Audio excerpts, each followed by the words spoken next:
رسوله الحمد لله رب العالمين الصلاة والسلام على رسوله النبي الكريم وعلى آله وأصحابه أجمعين الحمد لله الذي هدانا لهذا وما كنا لنهتدي لولا أن هدانا الله رب اشرح لي صدري ويسر لي أمري واحلل عقدة من لساني يفقهوا قولي۔ آج ہمارا انشاءاللہ ہم ابتدا کر رہے ہیں اپنے کورس فہم دین کی، اور پہلا ٹاپک ہے ہمارا علم کی اہمیت، فضیلت اور اس کی اقسام۔ میں یہ سب چیزیں آپ کو ہینڈ آؤٹ مل چکا ہے اس پہ، واٹس ایپ پہ، اس کو کھول کے اپنے سامنے رکھیں، اور میں اسکرین شیئرنگ پہ اگر آ جائیں گے تو میں وہ ہر چیز آپ کو اپنی اسکرین پہ بھی جو بات میں ڈسکس کر رہا ہوں گا وہ آپ کو نظر آئے گی۔ تو سب سے پہلے ہم قرآن و سنت میں اس علم کی اہمیت کیا ہے، پہلے تو مجھے یہ بتائیں کہ یہ جو عقائد ہیں یا ایمان جسے ہم کہتے ہیں، توحید، رسالت، آخرت اور کتب، انبیاء، ملائکہ، یہ ساری چیزیں جو ہیں یہ حقیقت میں ہیں کیا؟ جی، ایمانیات کیا ہے؟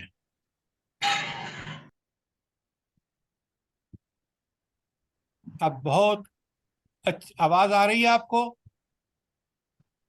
جی سر آ رہی ہے۔ آ رہی ہے۔ اچھا، اب سب سے السلام علیکم۔ وعلیکم السلام۔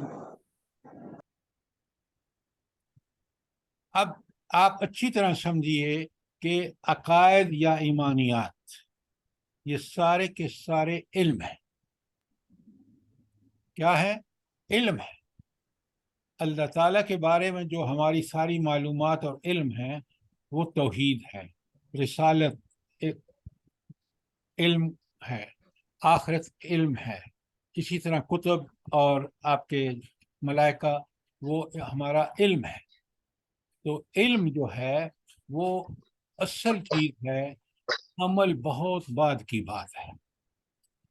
اور پھر ایک بہت اہم بات، اگر علم ٹھیک ہوگا تو عمل ٹھیک ہوگا، اگر علم میں نقص ہے تو عمل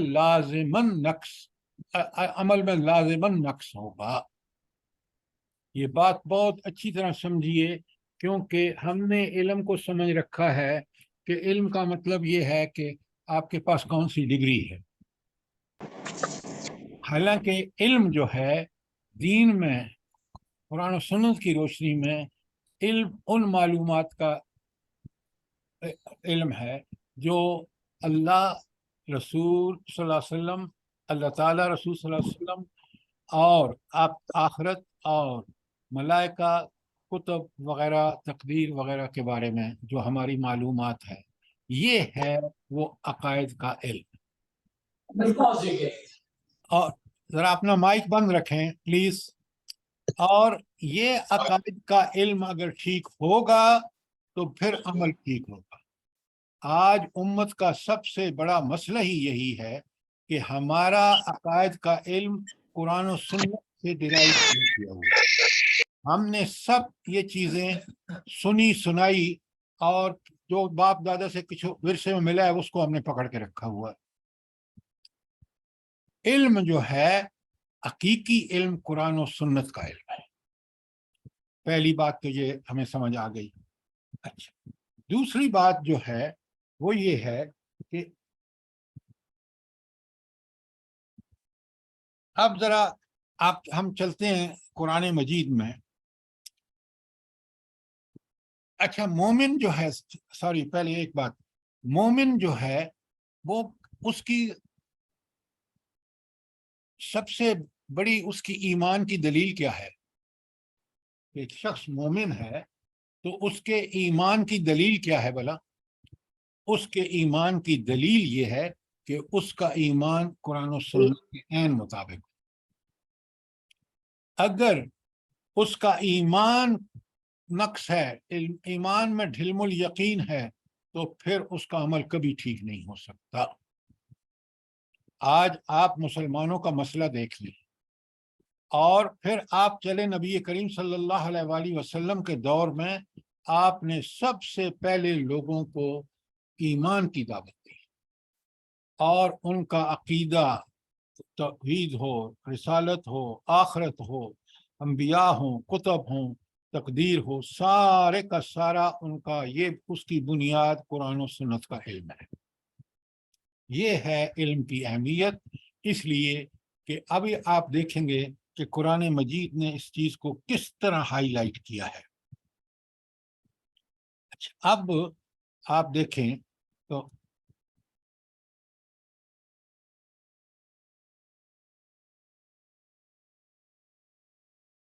غیب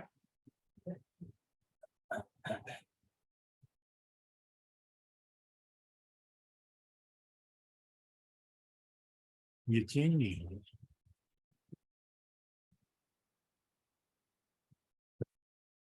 یہ کیا اچھا،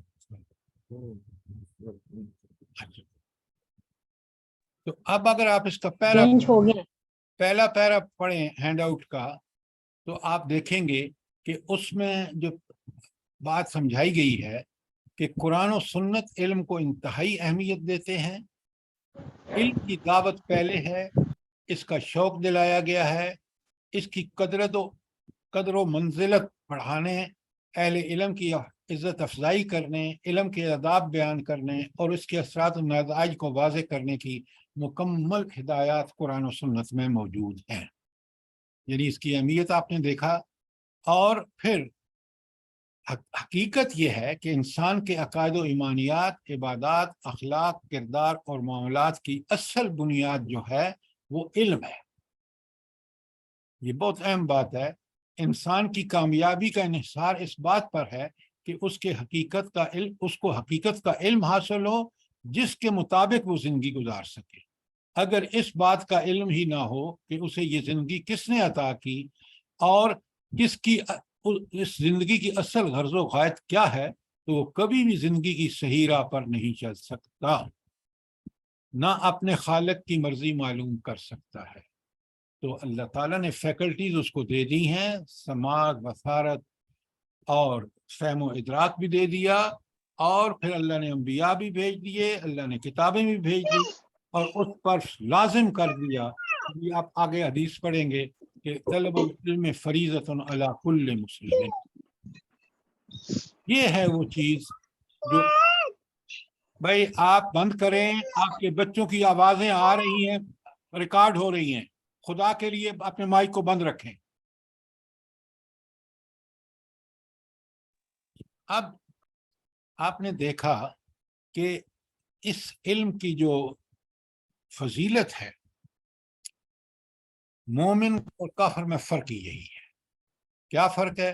کہ مومن کا علم قرآن و سنت کے مطابق اور اس کا عمل نبی کریم صلی اللہ علیہ وسلم کی سنت کے مطابق ہوتا ہے، اور کافر جو ہے وہ آزاد ہوتا ہے، جو چاہے سوچے، جو چاہے کرے، جو دنیا میں جو عمل کرے۔ لیکن خود دنیا میں آپ دیکھ لیں، اگر اس کا عقیدہ ٹھیک قرآن و سنت کے مطابق ہے اور اس کا عمل ٹھیک قرآن و سنت کے مطابق ہے، تو وہ ایک ایسا انسان ہے جس پر اعتماد کیا جا سکتا ہے، اور وہی انسان دنیا میں کارآمد اور مفید ثابت ہو سکتا ہے۔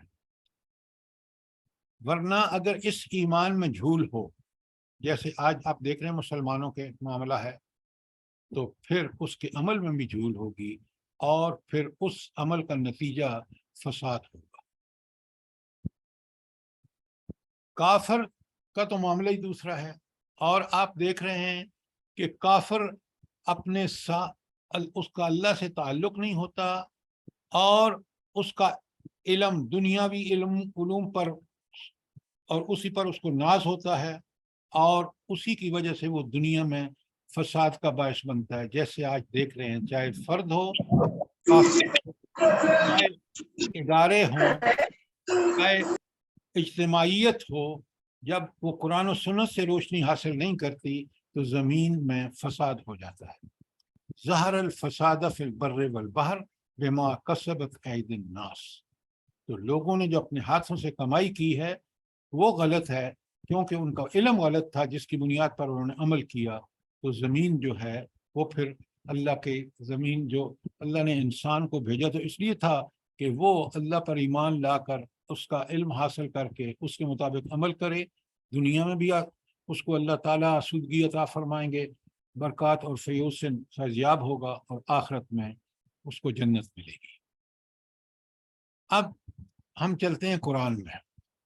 آپ دیکھیں کہ سورہ علق کی پہلی وحی جو ہے، یہ 5 آیات بڑے غور سے دیکھیں. آپ کو سب سے پہلی وحی میں یہ نہیں کہا گیا کہ آپ جو ہے وہ ایمان اور عمل صالح کریں. ایمان اور عمل صالح کی بنیاد ہے علم. اور اللہ تعالیٰ فرماتے ہیں اقرا بسم ربک الذی خلق. پڑھ کس کے نام سے؟ اپنے رب کے نام سے، کیونکہ علوم کا سرچشمہ وہ ہے. اس نے آپ کو علم عطا کیا ہے. یہ جو آپ دنیاوی علم حاصل کرتے ہیں یا دینی علم حاصل کرتے ہیں، دینی سے مراد یہ قرآن و سنت کا علم، یہ سارے کا سارا اصل میں اسی کا عطا کردہ ہے. دنیا کے جو علوم آپ حاصل کرتے ہیں وہ بھی اللہ کی دی ہوئی صلاحیت کی وجہ سے کرتے ہیں. جب آپ اللہ کے نام سے شروع کریں گے، جب آپ اللہ کے نام سے پڑھیں گے، علم نام ہی پڑھنے کا ہے. جب آپ پڑھ کے سمجھتے ہیں تو وہ چیز آپ کا حصہ بن جاتی ہے سوچ و فکر کا، اس کے مطابق آپ عمل کرتے ہیں. لہٰذا اقرا بسم ربک، پڑھ کس کے؟ اپنے رب کے نام کے ساتھ.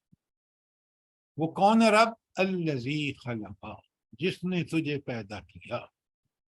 اب پیدا کس کے لیے کیا وہ بھی بتا دیا. خلق الموت والحیات لیبلوکم ایکم احسن عملا.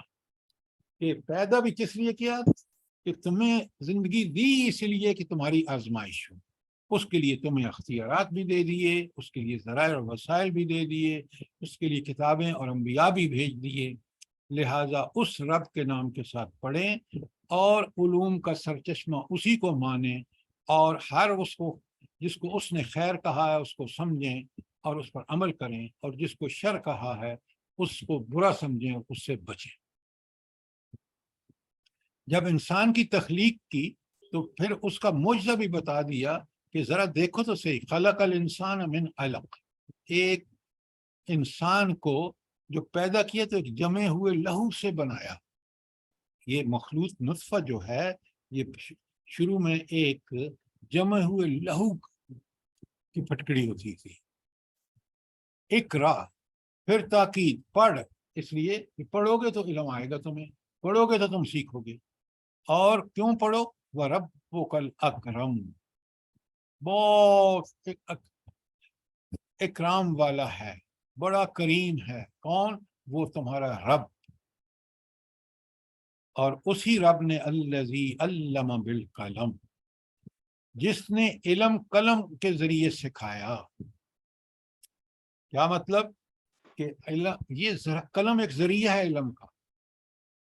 آپ کی سوچ و فکر، آپ کا فہم حاصل کرنا، جو صلاحیتیں ہیں وہ ساری کی ساری کس کے لیے ہیں؟ تاکہ انسان اس علم کو سیکھے جو اس کے رب جس کا سرچشمہ ہے. تو الذی علم بالقلم، اس نے قلم کے ذریعے انسان کو علم سکھایا. علم الانسان، انسان کو وہ سکھایا ما لم یعلم، جو وہ نہیں جانتا تھا. یہ ہے رب جس کا آپ نے دیکھ رہے ہیں کہ اس کے نام سے پڑھو، تاکہ تمہیں پڑھنا جو ہے وہ اس لیے ہو کہ اس کو صحیح علم حاصل کر کے پھر آپ صحیح عمل کر سکیں گے. تو علم جو ہے، پڑھنا جو ہے وہ کیا ہے؟ وہ کنجی ہے کس کی؟ علم کی. جب پڑھو گے تو تمہیں علم ملے گا. اور پڑھو کس کے نام سے؟ اللہ کے نام سے. اب کہ قرآن مجید میں پہلا حکم الہی جو ہے وہ پڑھنے کے متعلق ہے. تو اسلام میں علم کے مقام و مرتبہ کی اس سے واضح دلیل اور کیا ہو سکتی ہے کہ پہلی وحی جو ہے اسی کے برابر متعلق ہے. اور پھر اس علم کو آپ نے کس کے لیے پڑھنا ہے؟ اللہ کے لیے پڑھنا ہے. کیوں؟ اس علم کی بنیاد پر آپ کا سارا عقیدہ اعمال جو ہیں وہ اس علم کی بنیاد پر ہوں گے، اور اس بنیاد کو علمی طور پر کتاب اور عملی طور پر نبی کریم صلی اللہ علیہ وسلم کو ہمارے لیے مبعوث فرمایا۔ اور پھر دیکھیں کہ سورہ قلم کی یہ بھی بنیادی اوائل وقت کی آیات ہیں، قلم بھی ان صورتوں میں سے ہے۔ نون والقلم وما یسطرون، قسم ہے قلم کی اور جو کچھ آپ لکھتے ہیں۔ گویا یہاں بھی قلم، کیونکہ ابتدان جو تھا وہ سب سے بڑا ذریعہ قلم تھا۔ آج آپ کمپیوٹر اور جو ساری چیزیں جو ہیں یہ آج کی ایجادات ہیں، اس وقت جب قرآن نازل ہوا تو جو قلم، علم کو قلم بند کرنے کا طریقہ تھا وہ واحد طریقہ قلم کے ذریعے تھا۔ لہٰذا قلم جو ہے اس کی قسم کھا کے بتایا کہ ایک قلم گواہ ہے کہ یہ جو علم جو ہے اور جو کچھ آپ نے لکھا ہے، یعنی جو اللہ تعالیٰ کے طرف سے آپ کو لکھا ہوا آ رہا ہے وہی برحق ہے، اور اسی کو مان کر آپ جو ہیں۔ اب علم، یہ علم کس کا علم؟ کہ جو اللہ کی پہچان ہو، اللہ کے حکم کے مطابق ہو، وہ ٹھیک ہوگا، اس پر عمل کریں گے وہ بھی ٹھیک ہوگا۔ اگر وہ علم قرآن و سنت کے علم سے ہٹ کر کوئی دوسرا علم ہے، جیسے آپ کے آج دنیاوی علوم ہے، یہ انفارمیشن ضرور ہے، اس کا فائدہ بالکل ٹھیک ہے کہ آپ کو دنیا کی روزی کمانے میں آسانی ہو جاتی ہے، آپ اس علم کے ذریعے آپ کو کچھ وسعت آ جاتی ہے، آپ کی سمجھ بوجھ، لیکن یہ علم کافی نہیں ہے۔ تاریخ اس پر گواہ ہے، اور آج آپ دیکھ رہے ہیں کہ پوری دنیا فساد زدہ ہے۔ وجہ کیا ہے؟ وجہ یہ ہے کہ ہم نے اس دنیاوی علوم اور انسانی علوم کو سمجھ رکھا ہے کہ یہ پرفیکٹ، یہ بالکل پرفیکٹ نہیں ہے۔ اس کا ثبوت کوئی تاریخ میں چلے جائیں، آج آپ اپنے گرد و پیش کو دیکھ لیں، موجودہ صورتحال کو دیکھ لیں کہ روئے زمین کبھی بھی اتنی حساب زدہ نہیں تھی جتنی آج۔ اس کی بنیادی وجہ یہی ہے کہ ہم نے اللہ کی دی ہوئی ہدایت، وہ علم جو حقیقی علم ہے، وہ علم جو برحق ہے قرآن و سنت کا، اس کو ہم نے چھوڑ دیا ہے۔ تو اس لیے آپ دیکھ رہے ہیں بڑی پیاری حدیث ہے، طلب العلم فریضۃ علی کل مسلم، علم کی طلب و تحصیل ہر مسلمان پر فرض ہے۔ اب یہ فرض علم یاد رکھیے، یہ آپ آج یونیورسٹیوں اور کالجوں کے اوپر یہ حدیث لکھی ہوئی نظر آتی ہے، یہ وہ علم ہرگز نہیں ہے، یہ صرف اور صرف قرآن و سنت کا علم ہے جو برحق علم ہے۔ آپ خود دیکھتے ہیں تحقیق پہ تحقیق ہو رہی ہے، ایک چیز سامنے آتی ہے، بڑی اصول مان لیا جاتا ہے، پھر اس کے اندر ترمیم شروع ہو جاتی ہے۔ کیوں؟ انسانی قرآن کہتا ہے، آپ دیکھیں اللہ تعالیٰ فرماتے ہیں کہ جو کچھ یہاں بتایا گیا لا ریب فیہ، اس میں کوئی شک نہیں، اس میں کوئی کجی نہیں، وہ برحق ہے، ناقابل تبدیل ہے، اس لیے کہ جس نے اس علم کا جو سرچشمہ ہے وہ خود عقل کل ہے، وہ حکمت کا سرچشمہ ہے، وہ اس بتائے ہوئے اصول برحق ہے۔ لہذا پہلی بات کہ اس جو علم ہے یہ فرض ہے، اور اس فرضیت کو انجام دینا ہر صاحب ایمان کا فرض ہے۔ اگر یہ علم حاصل نہیں کرے گا تو دنیا میں بالکل ایسا ہی فساد پھیلائے گا جیسے آپ اپنے ملک میں دیکھ رہے ہیں۔ آپ دیکھ لیں پورے ہر ادارے کو دیکھ لیں، اداروں کے سربراہوں کو دیکھ لیں، اس علم سے خالی ہیں، ڈگریاں تو ان کے پاس بہت زیادہ ہیں، لیکن انہوں نے ان اداروں کو اتنا فساد زدہ کر دیا ہے کہ پورا معاشرہ اس کی لپیٹ میں ہے۔ ججز کو دیکھ لیں، حکمرانوں کو دیکھ لیں، بیوروکریٹس کو دیکھ لیں، کسی کو دیکھ لیں، ڈگریاں ان کے پاس بڑی ہیں، لیکن ان کے کرتوت جو ہیں وہ اس سے معاشرہ کس قدر فساد زدہ ہو گیا وہ بھی آپ کے سامنے ہے۔ لیکن جب قرآن و سنت کا علم فرض تھا، آپ دور نبوی میں چلیں، دور خلفائے راشدین میں چلیں، وہاں اسی علم کو کی بنیاد پر فرض بھی اس کی بھی تزکیہ اسی بنیاد پر کیا جاتا تھا، اور ادارے جو ہے انہی اصولوں پر چلتے تھے، تو وہاں ہر آدمی بالکل قابل اعتماد تھا، اس کی دیانت، امانت، اخلاق، سیرت، کردار بالکل ایسا تھا کہ آپ اس پر، یہ آپ کے بچوں کی آواز آ رہی ہے، یہ ریکارڈنگ میں جا رہی ہے، خدا کے لیے بند کیجیے اس کو، عجائب ان کو بند کریں نا،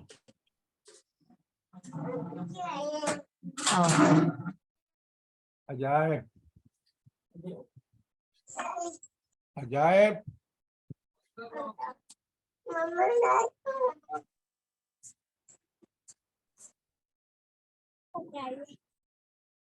آپ کے بچوں کی ابھی بھی آواز آ رہی ہے۔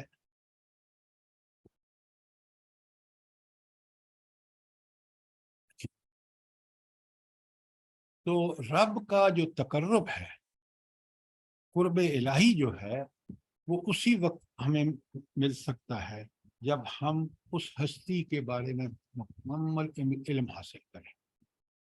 اسی ہستی، کیونکہ وہ عقل کل ہے، وہ عالم کل ہے، وہ اختیار اور اقتدار کا سرچشمہ ہے، اسی کی ہدایات پر ہم عمل کریں، اور یہ ہوگا علم حاصل کرنا کس سے؟ قرآن و سنت سے۔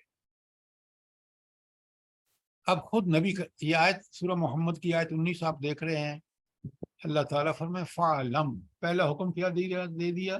فَعْلَمْ، اے نبی خوب جان لو، اچھی طرح سوچ سمجھ لو، علم حاصل کر لو، انہ لا الہ الا اللہ، کہ اللہ کے سوا کوئی عبادت کا مستحق نہیں۔ اس کا علم سب سے پہلے علم ہوگا تو پھر یہ بات سمجھ آئے گی۔ اور دوسرا کس کا علم حاصل کرو؟ وَاسْتَغْفِرْ لِذَنبِكَ، اور معافی مانگے اپنے گناہوں کی، وَلِلْمُؤْمِنِينَ وَالْمُؤْمِنَاتِ، اور مومن مرد اور مومن عورتوں کے لیے بھی۔ تو آپ غور فرمائیں کہ یہاں سب سے پہلے آیت تھی فَعْلَمْ، کہ اے نبی اس بات کا علم حاصل کر۔ تو یہاں خطاب تو ڈائریکٹ اللہ تعالیٰ اپنے نبی سے فرما رہے ہیں، لیکن یہ پوری امت کے لیے خطاب۔ تو آپ نے دیکھا کہ یہ علم اسلام میں کس، اچھا ایک بڑی اچھی کتاب ہے، اور وہ کتاب ہے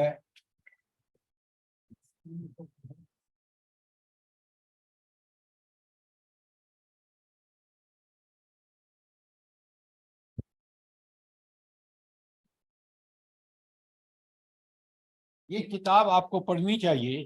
اس کتاب کا نام ہے دین میں ترجیحات، اور اس کے رائٹر ہیں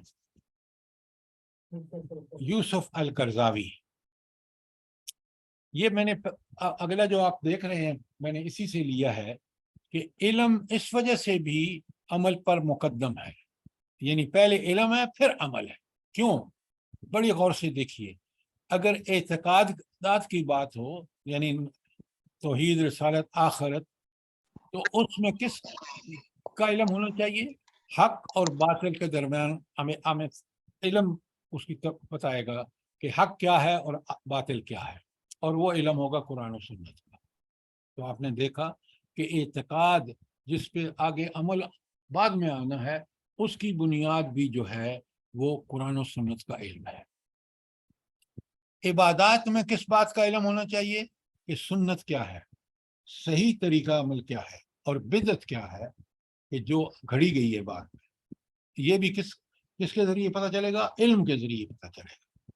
اور افعال و اعمال جو ہیں اس میں آپ کو پتہ ہونا چاہیے کہ حلال کیا ہے اور حرام کیا ہے۔ اس کا علم بھی سب سے پہلے ہوگا پھر عمل ہوگا۔ اسی طرح معیارات، کہ معیار کا مطلب ہے کہ کون سی چیز قبول ہوگی اور کون سی چیز اللہ تعالیٰ کے ہاں رد کر دی جائے گی، اس کا علم بھی قرآن و سنت سے ملے گا۔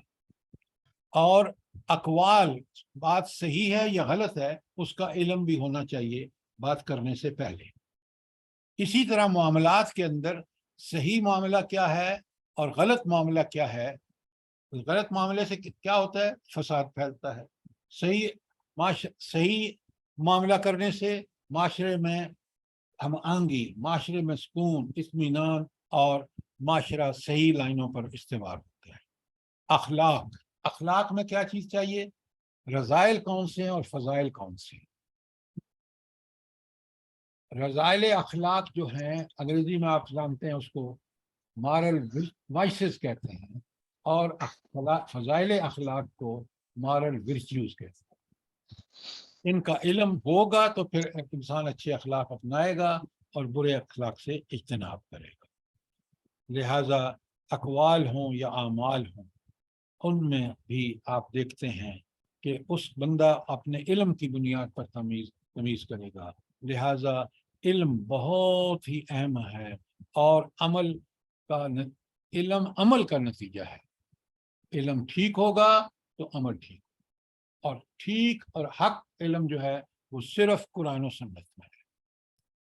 یہاں تک کوئی سوال ہو، کوئی چیز آپ کی سمجھ میں نہ آئی ہو، ضرور پوچھیں تاکہ ہم سمجھیں، بات کو سمجھیں کہ کس قدر ضروری ہے علم برحق. اور علم برحق صرف قرآن اور سنت ہے. کوئی سوال؟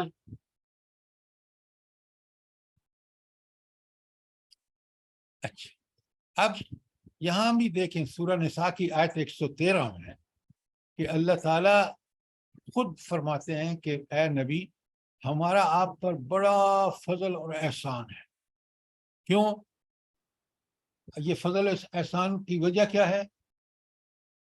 علم ہے، قرآن کا علم ہے جو سب سے پہلے نبی کو دیا بذریعہ وحی، اور پھر اس نبی پہ فرض کیا کہ وہ اس کی دعوت امت کو دے. وَأَنزَلَ اللَّهُ عَلَيْكَ الْكِتَابَ، اور اللہ رب العالمین نے آپ پر کتاب نازل کی، والحکمہ، اور حکمت. حکمت کیا ہے؟ یہاں حکمت کا مطلب ہے کہ خود کتاب کے اندر بھی حکمت ہے، اور نبی کریم صلی اللہ علیہ وآلہ وسلم کی سنت اور احادیث بھی حکمت ہے.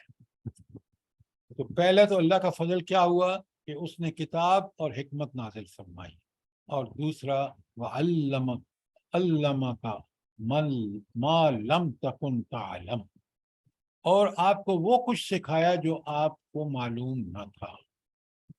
تو حضور نبی کریم صلی اللہ علیہ وسلم کو بھی اللہ تعالیٰ نے پوری انسانیت کا استاد جب بنایا تو اس کے لیے آپ کو کتاب قرآن مجید نازل فرمایا. اور اس قرآن نے کہ علم کی وجہ سے آپ صلی اللہ علیہ وسلم جو ہے وہ اللہ کے محبوب ترین بن گئے. اس علم پر عمل کا نمونہ آپ تھے، لہٰذا اسی کو اللہ تعالیٰ کہتے ہیں وَقَانَ فَضْلُ اللَّهِ عَلَيْكَ عَظِيمًا.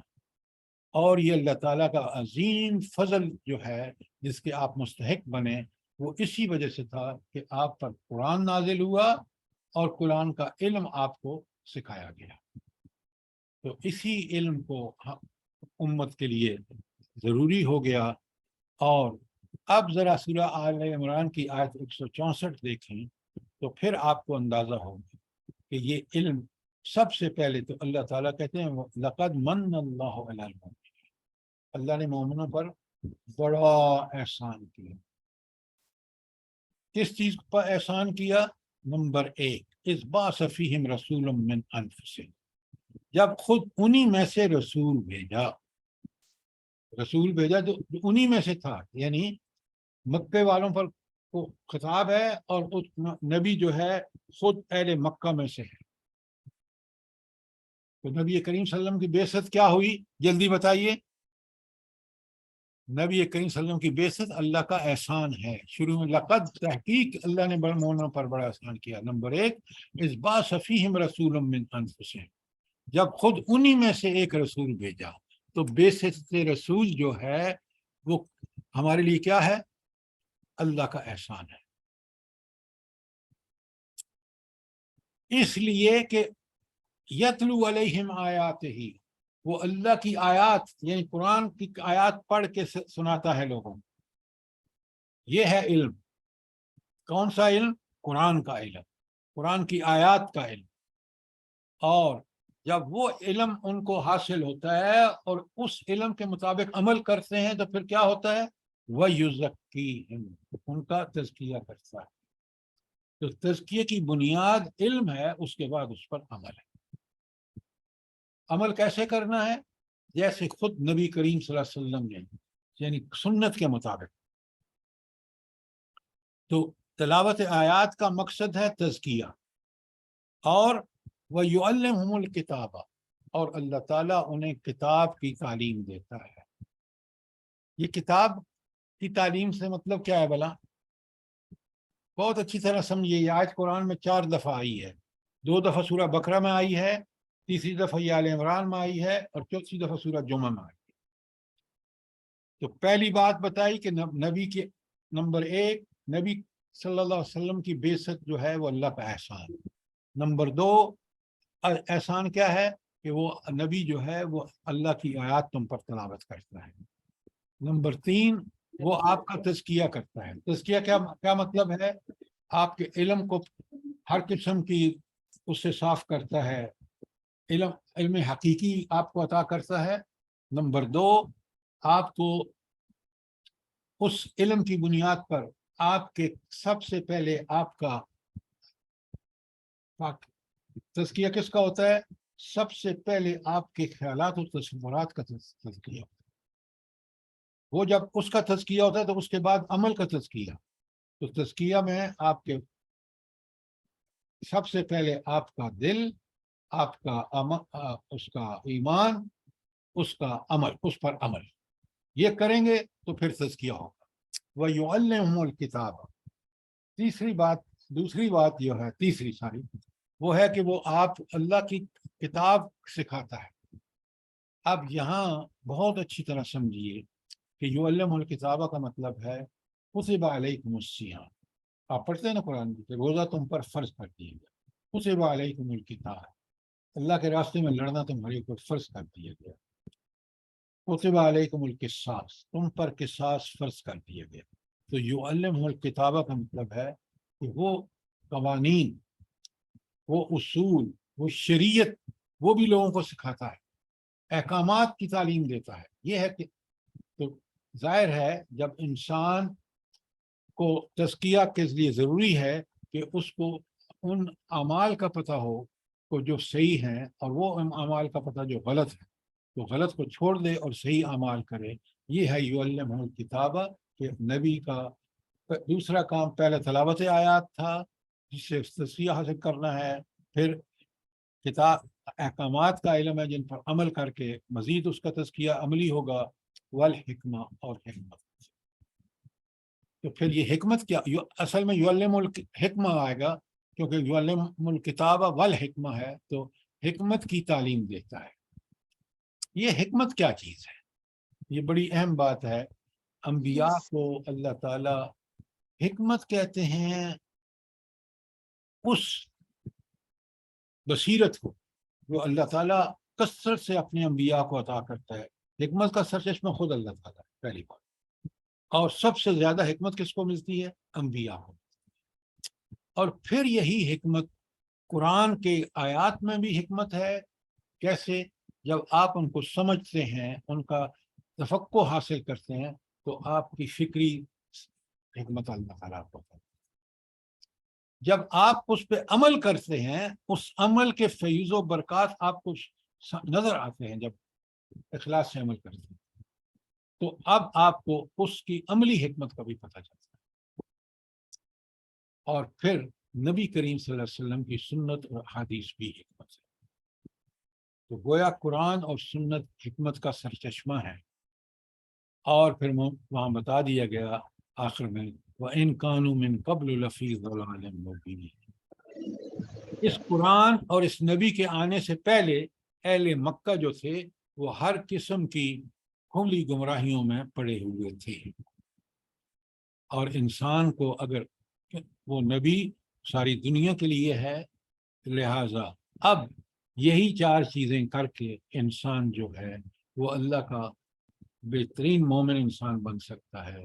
تلاوت آیات، اس کو پڑھ کے سمجھے، تعلیم کتاب احکامات کا علم، ان پہ عمل، اور اسی سے اس کو حکمت ملے گی۔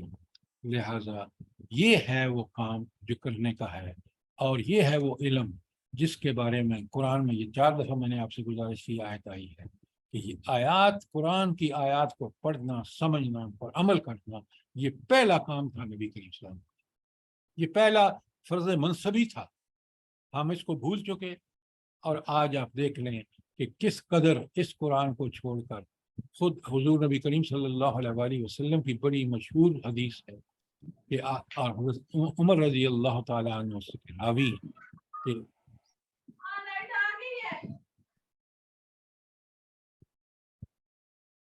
خدا کے لیے اپنے موبائل بند کریں، مائک بند کریں۔ حضرت عمر رضی اللہ تعالیٰ عنہ راوی ہیں، اور حدیث ہے ان اللہ یرفع بہذا الکتاب، اللہ اسی کتاب قرآن مجید کے ذریعے قوموں کو رفتیں اور ترقیاں حاصل، وَيَدْعُ بِهِ آخرین، اور اسی قرآن کو چھوڑ کر قوم ذلت اور پستی سے دوچار ہوگی۔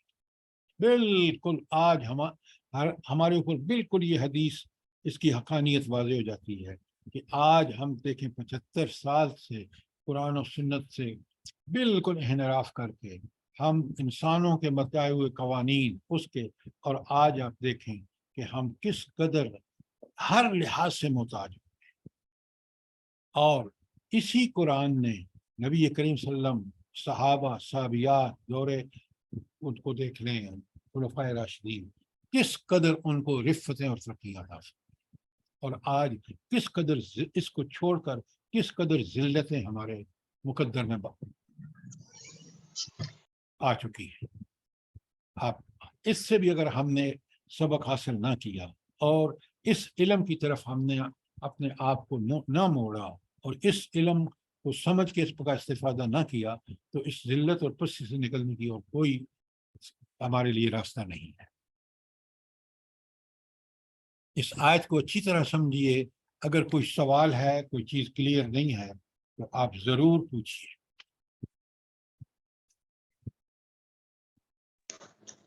سر یہاں تزکیے سے کیا مراد ہے؟ تزکیے سے مراد، اچھا پہلے تو یہ بات سمجھ لیں کہ قرآن مجید کا نزول ہو، انبیاء کی بعثت ہو یا سابقہ کتابیں، اصل میں وہ انسان کا تزکیے کے لیے نازل ہے۔ تزکیہ کیا ہے؟ سب سے پہلے علم کا تزکیہ اور پھر عمل کا تزکیہ۔ علم کا تزکیہ قرآن و سنت کی آیات کو پڑھ کے سمجھ کے، دیکھیں نا، قرآن ڈائریکٹ ہم سے مخاطب ہوتا ہے، اور قرآن کہتا ہے کہ اللہ تعالیٰ فرماتے ہیں سورہ یونس کی آیت 57 میں کیا ہاں کہ یہ قرآن جو ہے یہ دلوں کی ساری بیماریوں کا علاج ہے۔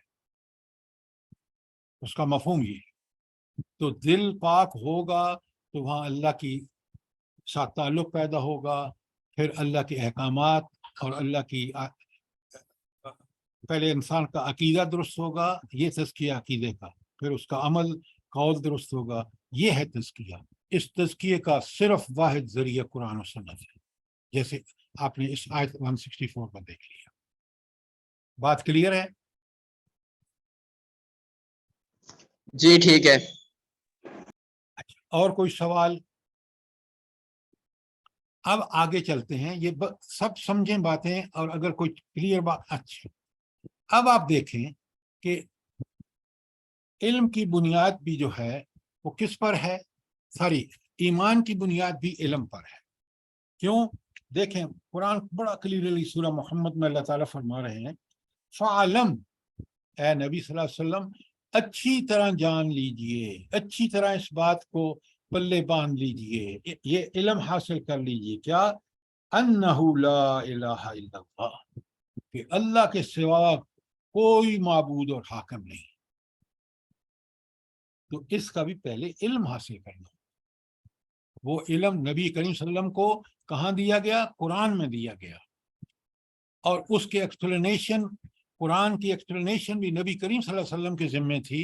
لہٰذا آپ کی احادیث مبارکہ جو ہے وہ، اور آپ کی سنت، تو اب نبی کریم صلی اللہ علیہ وسلم کو ڈائریکٹ خطاب کر کے امت کو بھی بتا دیا گیا کہ علم جو ہے وہ ایمان کی بھی بنیاد ہے. ایمان باللہ جو سب سے اہم ہے.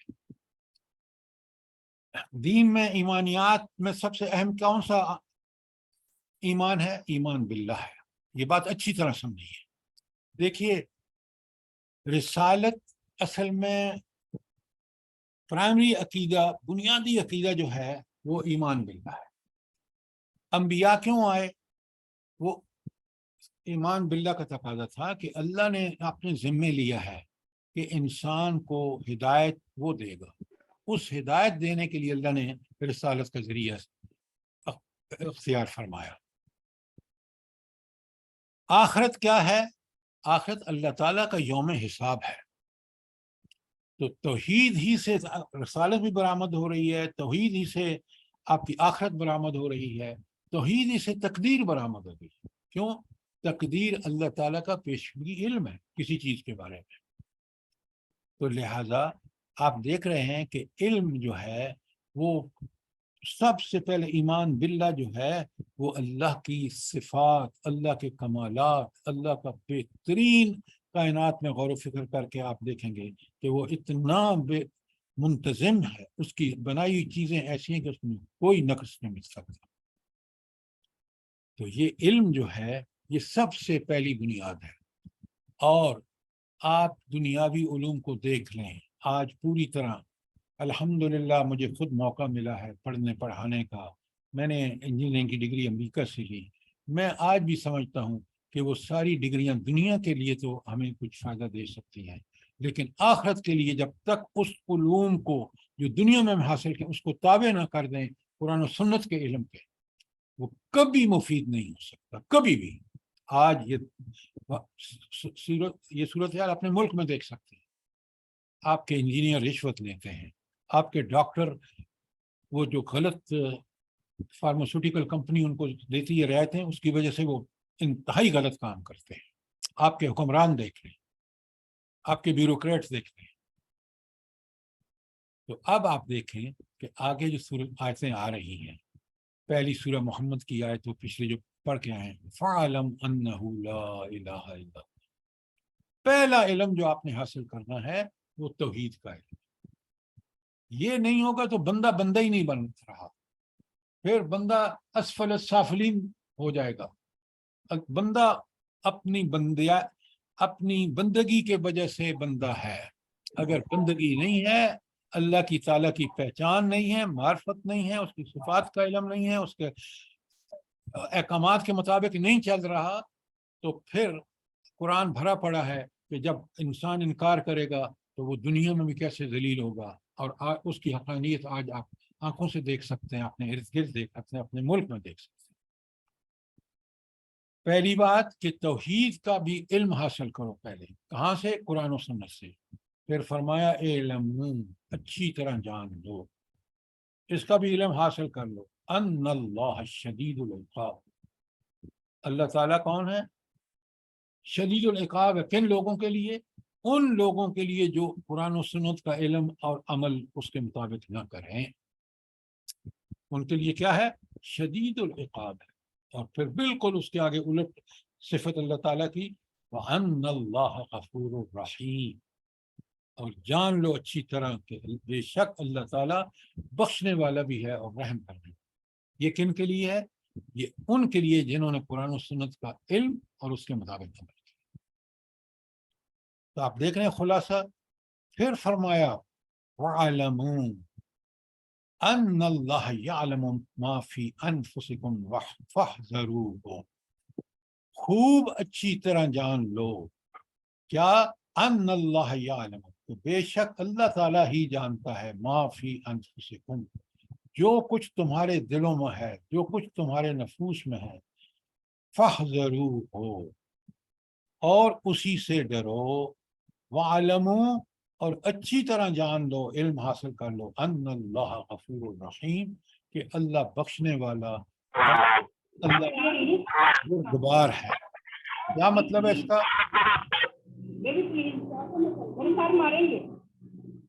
بھائی اپنا موبائل مائک بند کرو.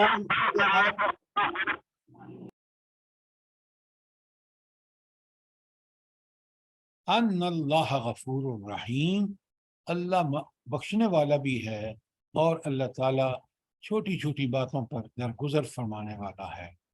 تو لہٰذا اس کا مطلب کیا ہے؟ اس کا مطلب صرف یہ ہے کہ اس اللہ کا اتنا تمہیں دل کے اندر پوری طرح اس بات کو سمجھو کہ وہ ہر چیز کو جان رہا ہے، حاضر ناظر ہے، لطیف الخبیر ہے، لہٰذا اس کو سے ڈرتے ہوئے کہ وہ ہر وقت میرے لیے نگرانی کر رہا ہے، اس کے بارے میں جانو، اس کے بتائے ہوئے فرامین کے مطابق زندگی گزارو، اور پھر یہ تم جو ہے اللہ کو پاؤ گے کہ وہ اللہ غفور ہے، وہ بخشنے والا ہے، اور جو چھوٹی موٹی تم سے باتیں غلط ہو گئیں، گناہ ہو گئے، اس کو اللہ معاف کر دے گا۔ یہ بڑی اہم ہے۔ اس کا کنکلوژن یہ ہے کہ قرآن و سنت قول و عمل کی درستگی کے لیے علم شرط ہے۔ اب اس میں کوئی شبہ نہیں ہونا چاہیے آپ، اور علم کے بغیر ان کا کوئی اعتبار نہیں ہوگا۔ اگر وہ صحیح علم پر مبنی نہیں ہے اور علم قرآن و سنت کے مطابق عمل نہیں ہے تو اس کی قبولیت کا کوئی اعتبار نہیں۔ علم سب چیزوں پر مقدم ہے، کس پر؟ عمل پر بھی اور نیت پر، کیونکہ علم نیت کو درست کرتا ہے اور نیت عمل کو درست کرتی ہے۔ تو یہاں تک آج ہم پڑھیں گے۔ اب اس کو اچھی طرح سمجھیں، سوال کریں، یہ بات سمجھیں کہ قرآن و سنت کے علم کے بغیر یہ جو ہمارے خود سخت وہ ہیں نظریات، انہوں نے ہمیں اس پستی اور اس ذلت میں لا کے چھوڑا ہے۔ اگر ہم اس سے نکلنا چاہتے ہیں تو ہم قرآن و سنت کا علم حاصل کریں اور اس کے مطابق اپنا عمل کریں، درست کریں۔ اگر یہ کر لیا ہم نے تو پھر ٹھیک ہے، اگر یہ نہیں کیا تو یہ دنیا اور آخرت کا خسارہ ہے۔ کوئی سوال، کوئی چیز کلیئر نہ ہوئی ہو تو علم آپ نے دیکھا کہ قرآن و سنت کی روشنی میں، قرآن و سنت کی روشنی میں علم کی حیثیت اور اہمیت آج کچھ ہمیں سمجھ آ گئی، باقی انشاءاللہ کل ہم کریں گے۔ تو اس کے لیے کوئی سوال اور کوئی آپ کا کامنٹس؟